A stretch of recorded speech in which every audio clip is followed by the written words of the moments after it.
But I look back on some wonderful memories. Now, looking at the two of you, you both must have been very young in 1983. So you maybe want to start by just telling us. I still am young, if I know. I was about 17, 18 at the time. Right, and where were you living, Mike? I was living in Callander. Okay. With my parents at the time. And it was my father who took me and my cousin. Okay. I mean, were you going to a lot of the Dons games back then? No, not as much as I was now. It's only recent that I started going back up to as many games before. When I was younger, when I was at school days and that, my dad used to take me from, when we used to live in Edinburgh, he used to take me to every home game up in Aberdeen, and obviously Easter Road and Tynecastle. Ken, what were you doing 1983? I was 19, just coming up 20, and I went across way. I think there was about half a dozen of us went across in total, just on a package trip from Stonehaven. That was where I was living, Stonehaven, my old hometown. And it was a travel agent in Stonehaven that we all booked our package trip with. So that was my journey. I went to my first Aberdeen game October 1970. So coming up the 50th anniversary this year. So I've been a Dons. I was already quite a long-standing Dons fan by '83, and at that time I was getting to as many games as I could. I was involved with amateur football, so latterly I was going to a lot more games once I was a season ticket holder. But I was just saying to Mike, unfortunately, the last couple of seasons, geography and circumstances have turned me into a bit of a part-timer. But there you go. Still follow the Dons, still in my heart. Good stuff. Okay, so let's go back. We beat Watershire 5-1 in the home leg. What was did you start thinking about going to the final then, or did you wait for the second leg? I didn't go to the Watershire game, but I was at the Bayern Munich game, and straight after that game finished, there was no doubt in anybody's mind that we were headed to the final. So I would say after the Bayern Munich game, that was it. We knew that was what was going to happen. And Ken, how did you decide how you were going? Because there was obviously various options. Yeah. The famous boat, the St. Clair. I mean, was there a lot? Was it quite hard getting booked on planes and things? It wasn't really. It was more how we're going to get there, and the cost was a big factor because a 19-year-old lad, I wasn't exactly flush in them days, and. After that, I was at the Watershire game, and we kind of knew then that, this is it, we're going through now. And a few of my mates had actually booked up to go to the second leg in Watershire before the first leg, which ended up being a bit of a dead rubber. But we started investigating. I had the initial, I was initially investigated the Sinclair and everything, but we got a good deal on this package trip with the local guys. So we just ended up going that for the one night, out in the Wednesday morning and back in the Thursday. Okay. So, but certainly the seeds were planted immediately after the Watershire game. Yeah. So, Mike, when did you actually know you were going to Gothenburg? It was only a few weeks before, a couple of weeks before. And my dad, I had no option which way we were going. It was my dad. He was going to the plane. He was paying. And that was it. I still owe him for that. I never paid him back for that one. There you go. I might still have a chance to do that. I don't know when. So tell us, you arrived at the airport. Mike, what was it like? Was it just chaos, or was it quite well organised? It wasn't too bad because we went a couple of days before, but it was all, on the plane we were on, it was all Aberdeen supporters. Okay. And I've got a photograph of us when we were on the plane there. Wow. I look a bit younger there, I think.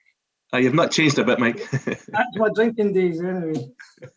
So you flew out. So you flew out on the Monday, then, did you, or the Tuesday? I think it was. The Monday, because we had a whole day in Sweden to sightseeing around Sweden on one full day. So and then we came back because we came back on the Thursday. Yeah. Okay, and Ken, did you flew out on the day of the game? Is that right? Yeah, the early in the Wednesday morning went from Dice, and my dad gave me and my pal a lift in from Stonehaven, early doors, about 6 in the morning. And when we arrived at Dice, I'd probably describe it as organised chaos because the place was absolutely hoaching, but everybody was getting there. It was quite well organised. It was quite well planned, but it's as busy as I've ever seen Dice Airport. And of course, Jane Frankie was there waving everybody off. I think everybody that flew out of Dice met Jane. So said hello and had a chat and everything. So, but yeah, so it was certainly crazy times. It was. And Ken, I think they ran out of beer at the airport, didn't they? I mean, or they only had special brew left or something. Is that right? I did hear something about that. I mean, it was 6:30, 7 in the morning, so we weren't really up for drinking at that time. But it wouldn't have surprised me because there was plenty of shapes in the go even at that time. There really was. But yeah, it was all good. So, and I think we arrived in Gothenburg kind of late. I can't remember what the time difference was. There was a time difference, but it was only like a couple of hours. But I think it was kind of mid to late morning. We arrived like about 10:30, 11 o'clock in the morning. So we were kind of there for the full day. And we were staying about 7-8 miles out of the city, I think, in a liner called the Tour Scandinavia. So we got shuttled out there when we came off the charter flight and got settled into the wee cabins. And that was when we sussed out how expensive the drink was in Sweden, because there was a sort of function room bar bit on the liner. We went in there for a pint and this is going to get pricey if we're wanting to have a few beers. So we made our way into town. There was a whole bunch of people, fans, staying in the liner waiting to get bussed into town, and there was some kind of hold up just because of the volume of fans. So the few of us, we decided that we'd head off into town under our own steam, and we had bought a couple of these overpriced beers on the liner, and we were just drinking them in the sort of car park bit at the dock. Decided we'd head into town, and we found our way to a motorway, and we were drinking our beers and trying to hitch a lift. And unbeknown to us, just an hour or so in Swedish soil, that actually meant we were breaking 3 local laws. And that we were drinking out of cans in public. We were hitchhiking on a motorway, and there was something else as well. But it was actually an empty bus picked us up. A coach driver was off duty, and he told us, "You're actually breaking 3 laws doing that here." But he took us into the city, and this was before the heavens really opened. We just had a nose about and went to the shopping centre where I think everybody went, and just nosed around the town. But it's a beautiful place. I was saying earlier on, what struck me about Sweden when we were coming through the country into the city was just how clean everything was. It was just stereotypically Scandinavian, with all the wooden houses, the pine trees, and the lakes and everything. It was just a really, really beautiful place, and everything into the city as well. Everything was really clean and spotless, Mike, what do you remember about the city? Right, well, when we arrived quite late, so then we went straight to bed at the hotel, but then the hotel was about 15 minutes walk for the ground. But when we got up in the morning, looked out the window, and there was all these all-weather football pitches in the back of the hotel, and it was all women that were playing. It was quite amazing. I'd never seen 12, 14 pitches. And so we decided to go out and have a wee watch of that, and then at half-time I gave a wee half-time pep talk. Usual Scottish standards. With the white socks here, I can see. But, and then after that, the city was very clean, and we wandered about the town. And on that day, with the team were training at the stadium, and we were allowed to go in and watch them. And I've got a couple of photographs. That was some of them on the park there. Oh, superb, yeah. And then I think you can see that one. I think that's Doug Rugby there. Fantastic, yeah. Yeah. So it was just like an open training session and people were allowed in, yeah? Yeah, there's William Miller there. Yeah, fantastic. And also, I like this one. There's Big Jock. Jock Steen, yeah. Giving us a wee wave. So we spent the day doing that, and then back to the hotel and more drinking. Okay, guys. So this build up to the game in the afternoon. Obviously, I'm sure the excitement's building and all the rest of it. What was your thoughts in the game? I mean, was there a nervousness, or was this not? We're going to win. Was it just a confidence? Personally speaking, there was an excitement, but in them days, you just always thought Aberdeen were going to win. There was no. I mean, you're kind of thinking Real Madrid might be a bit tricky. It's no St Mirren at home, but we should be. You just thought you were going to win because the team was just so dominant at that time domestically that there was nothing. And after the Bayern Munich game, anything was possible. That was how my mind was working. There was an excitement, there was a nervousness, and I think, as I alluded to the price of the beer earlier, but I remember consciously thinking at one point, this is a European final. I wanted, I didn't really want to be boozy and not remember it. I wanted to keep a clear head and sort of drink everything in, and that was the way it worked out until after the game. So, and I think most of the fans were really pretty confident because we'd just gotten so used to winning, so used to winning trophies, and so used to just dominating the opposition. And the fact that it was Real Madrid, it's just another team, Yeah. It was Real Madrid. It's a big name, but we could take them, and turned out we were right. Mike, do you remember your walk? You remember going to the stadium? I remember. Listen, we were so confident. That was how confident I was before the game. There you go. But before the game, everybody was confident about the game. There was no defeat in anybody's mind at all. But what I do remember, I remember the pouring rain, and word came round that the game was maybe going to be cancelled. Well, okay, I was going to ask that. So, there was concern, was there? Yeah. Yeah. It was. I think it was about 6 o'clock before we actually realised the game was still on. Okay. And so then, So it was a bit of a question mark about the game, which was a bit of a worrying thing. I've heard a lot of fans saying that, but we weren't aware. The crowd I was with, we weren't aware of that. We only became aware of these rumours that the game was in doubt after the game. Before the game, we never heard any of that, because we were, as I say, we were just wandering around, basically just taking in the sights. We had a couple of pints, went to the big shopping centre where the cup had been, and we were aware it was, it was absolutely dinging down, but we never heard any of the rumours that the game was in jeopardy, and we heard about them afterwards, but that was it. Any Real Madrid fans about it all? Yeah, there was a few. We actually got talking to a couple of guys. I've still got a Real Madrid cap somewhere that I swapped a red and white scarf for with this Spanish guy, and I'd have actually dug it out, but I'm honestly not sure where it is. I think it's in the loft in a bag somewhere. I definitely still have it, but there wasn't that many. There was a guy with a drum, obviously, who was a bit of a pain, but I think it's only I don't know if there was even a couple of thousand of them over there. No, there was very, very few. It wasn't as many. But we got talking to these two guys, and they were nice enough, we didn't really. They were nice guys. It was just another European final for them, Yeah. I think they just thought it was a formality. There was no need to go.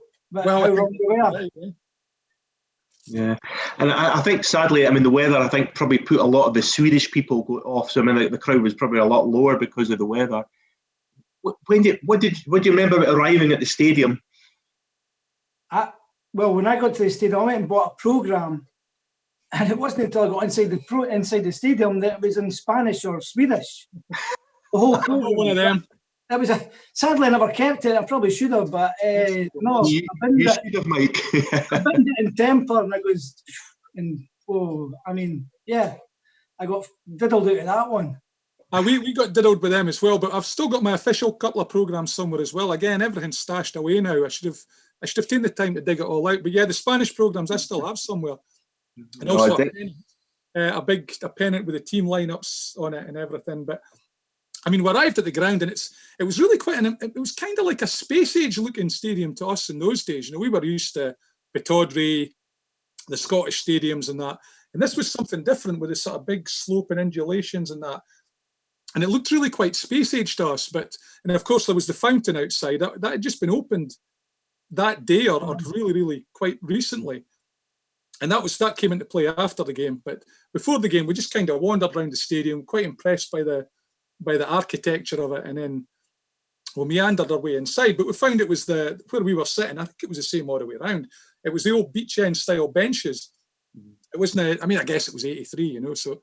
It was the beach end style benches. It wasn't the proper individual seats, but we had actually quite a cracking view. We were in the upper tier, the side the cameras were at, in line with just about the 18-yard box and the goal that Johnny got the winner into. So it was a perfect spot. Mike, whereabout were you in the ground? We were opposite the dugout area, and then we were about halfway up, sort of like in the halfway line part. Mhm. So we had a fantastic view as well. The one sad part was I think a few rows up from me, some guy took a heart attack and I believe died. Yeah, that's right, sadly. Is that right? Aye. Yeah, there was sadly a fan who died there, yeah. Yeah, well, there was seemingly was a few rows up from us. But no, we had a great view of the whole thing. And the atmosphere was unreal. It's one of my favourite. Sorry, Mike. It's one of my favourite stadiums still. Just, I mean, because of the iconic nature of it and just the occasion. But I mean, the game itself, we were just, apart from the spell after we lost the penalty to half time, for the whole 120 minutes, we were just utterly dominant. We really were. We were so much better than them. And I think that was the thing, because the longer it went at one each, you kind of thought, we should have had this tied up by now. Are we going to get sucker punched here? That was the thinking later on. But no, the game, I mean, that's the main thing that sticks in my mind is how many chances we missed during the course of the game. We just seemed to miss chance after chance. I remember Strachan had a volley at the back post, Eric Black. Well, initially, Eric Black hitting the bar with that scissors kick just a couple of minutes in. And we kind of thought, well, it's not a bad start to a cup final, that. And then we got the first goal minutes after that. But I honestly believe if Madrid, excuse me, it's no symptoms, honest. I've got bad sinuses. If we hadn't lost that penalty, I think we'd have seen it out at 1-0 or maybe nicked a second, because we were just so comfortable until we lost that penalty. We were just better than them. We were really a lot better than them on the day. Whether that was down to them being complacent or whether we were just a better side, who knows? But Mike, what do you remember about the game, Mike? Was it? I mean, did it go quickly, or was it a blur, or do you remember it quite well? I think it went quickly, really. I wish I could have taken it in more than what I did. Mm-hmm. But I mean, it was just the atmosphere kept you going all through the game. But as I said, the most nervous bit was the bit at the end when he made them retake the free kick. Second time, the amount of swear words that came out of my mouth at 18 years old was unreal towards the referee. And it's probably the only part of the game that I probably did not watch that second free kick, because it was too nerve-wracking. But what a relief and joy when they missed it. Yeah. The free kick, where we were sat, we were kind of diagonally right behind it. And the thing is, I say to this day, it was actually further by the post than you thought. Because when you see it on TV, it looks like it shaved the post. But it was actually, I mean, don't get me wrong, it was still close. There was a couple of feet's daylight between the ball and the post. And it was, as soon as the guy hit it, I knew it was going by from the angle I had. And but when they made him retake it, that was torture. Jim Layton always tells me he had it covered, so that. We'll come to the celebrations afterwards in a minute, but just tell me about what happened when the goal went in. Was it just bedlam, was it? Just bedlam, just absolute bedlam. I mean, I that's the one bit that I kind of really remember. I completely lost it for a few minutes. And I'm quite emotional when I watch the Dons in big games, and I was in floods for then to the full-time whistle. And I just completely lost my shit. I probably ended up 3 rows down or something like that, or 3 rows back. Is that right? It's just unbelievable. Bodies everywhere, just legs, arms. It was just an absolute. It's probably the mentalest bounce I've ever been part of, I would say. And it was just how long to go. And that was before everybody, of course, had fancy stopwatches, so you're kind of estimating. And it was a wee bit fraught that last few minutes, but yeah, just great days. But really good. So, Mike, what did you do after the game? Did you stay in the stadium for a while, or did you? I mean, there was a fountain outside as well. I think everybody was in the stadium, obviously for the trophy presentation and stuff, and then we left the ground, and I lost my dad somewhere along the way. And me and my cousin went to a couple of pubs. There was some nightclub or somewhere that a lot of the Aberdeen fans were going to, but I never made that. and then we just I just headed home. I don't know what time I got home, maybe 2 in the morning. Okay. You got to remember, I was 18. I couldn't drink as much as I used to then. But yeah, I think the energy you lost at the game was just drained you out totally. But you know, when you woke up in the morning and realised what had happened, it was fantastic. Yeah, after the game, it was a bit of a giggle. We stayed in the ground for ages. I think we must have been close to being the last fans out, because I think there was something amongst us. We just didn't want to leave. We didn't want it to end. So we meandered about the stand, and we met. Do you remember Brian Moore, the English commentator? We went up to the commentary, but we clocked him. So went up and had a chat with him and got his autograph and everything. Had the banter with him, and he had a kind of minder guy with him, and we were all just having a laugh and a joke. I was telling him he wasn't as good as Archie McPherson, and I think the guy thought we were being serious, you know. So he got a bit weary with us, but I says, no, just calm down. You're more handsome than David Coleman. Don't worry about it, and all that kind of stuff, you know. But then, as we're coming out the ground, we saw this fountain, and it was all lit up. It was all kind of floodlit and what have you. And by this time, of course, it was full Aberdeen fans dancing. And we're coming down the steps at the back of the stand, and I says, look at that shower of clowns in there. They'll catch your death. And just when we got down to the fountain, I heard a voice, another guy I knew from Stonehaven, says, Kendo, get your bleep into this fountain now. So I took a run and just went straight into the fountain and started paddling about with them all. Absolutely crazy times. But then after the paddling frolics in the fountain, we went and just had a wander around the stadium, and we met Gordon Strachan and Willie Miller coming out. So I went up and spoke to them, and they said they'd been taken for the dope test. So they had a load of beers with them because they'd been given that to help them to provide the specimen sort of thing. So they were handing us out a few beers, and they said, the rest of the guys are coming out the other side, round the other side of the stadium. So after we'd seen Gordon and Willie, we wandered round there, and we saw the team coming out of the ground. And I actually held Alec McLeish's medal. He was sort of showing it to us. And I remember Big Doug was kicking about. At that time, he was the honorary president of the Stonehaven Supporters Club. So when Big Doug got wind that we were for Stoney, he was doing saying hello to us, and it was just great times. But I remember when we were waiting for the team to come out, they had 2 rows of cops like forming a gangway for the team to come out, and there was an Aberdeen fan sort of stood with his head in between the 2 coppers like this, and he put his hands out the front and goes, "Should old acquaintance," and the Swedish cops didn't have a clue what he was on about. But these guys had guns, so I was a bit wary of them, you know. But happy times. Happy times. So you had to come home. Wait, when did you arrive back in Aberdeen? It was late afternoon, or no, it was mid-afternoon. Yeah, it was mid-afternoon, I think, we got back. And on the plane coming back, with the Scottish Cup coming up, there was no doubt we were going to win that as well. I mean, the confidence was just so high on the way back, and then we arrived back about midday. Yeah. Kendo, did you make it back? Did you make it back for the parade? No, we didn't. I was saying to Mike earlier. I mean, after the game, I was just going to say, we were talking to Roland Arnott, the physio at that time. Roland, he was an English fella. He was like a physio at Wimbledon. He was quite well connected, and he was telling us, Eric will be fit for the cup final. Eric will be fit for the cup final. He kept saying Eric Black, and sure enough, he went on to score a winner in the cup final. But after the game, I mean, we had 7-8 miles to navigate out to our liner that we were staying in. So that was a bit of a planes, trains, and automobiles. But we got there, and in the function bit, there was a disco party type thing. There was a band. I can't remember if it was a band or a DJ, but that kept on well into the night. But my last memory is about 4 a.m. This liner we're staying in, me and one of my mates decided we'd go up on deck to get some fresh air. And we found a piper.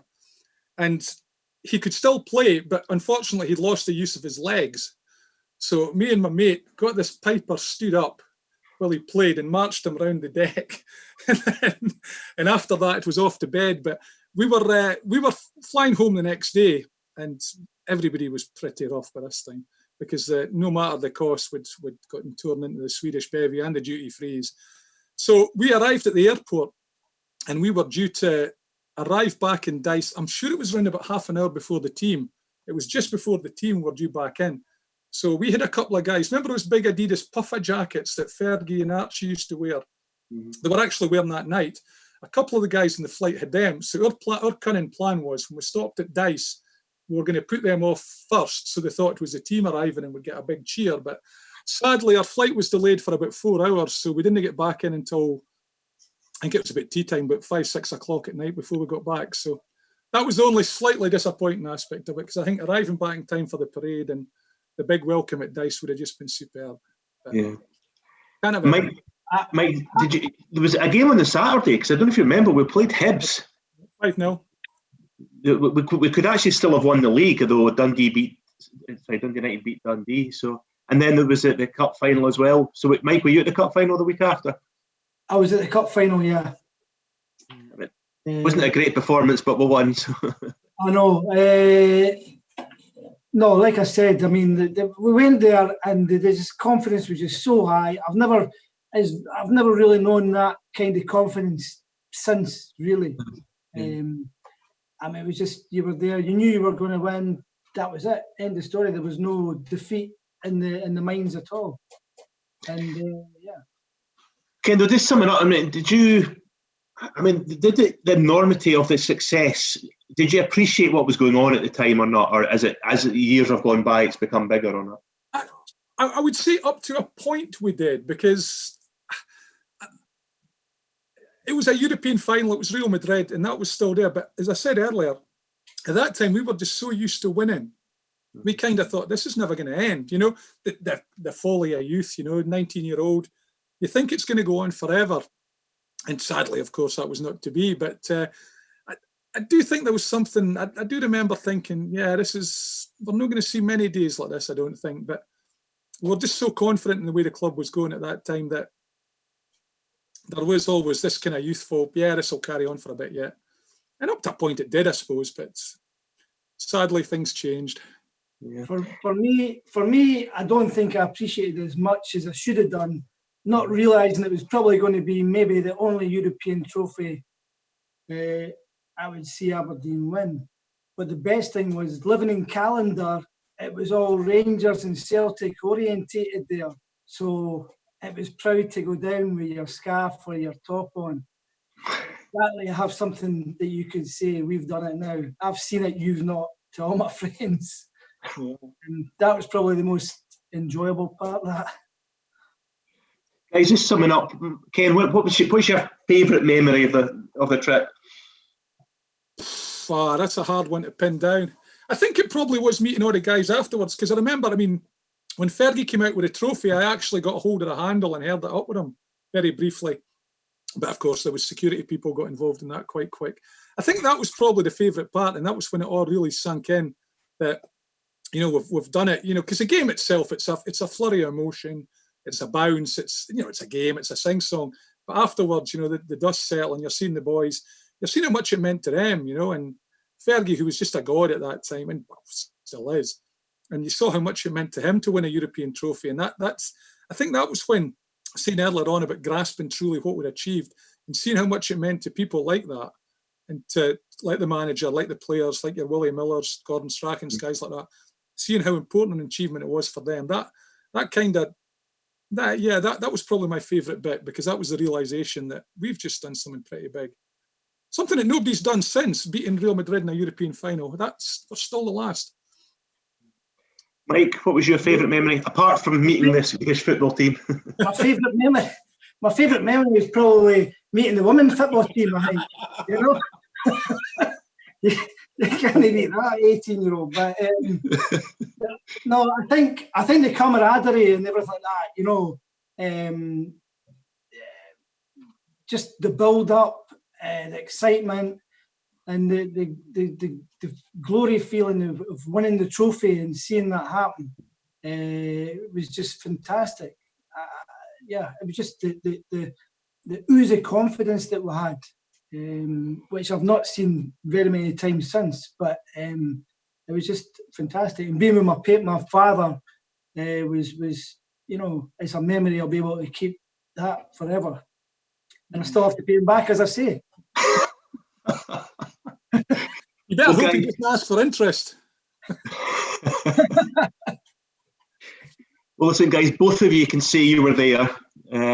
Fantastic memories that you'll, I'm sure, treasure forever. And thank you very much for sharing them with us. Thanks, Mark. It's been thoroughly enjoyable. Cheers.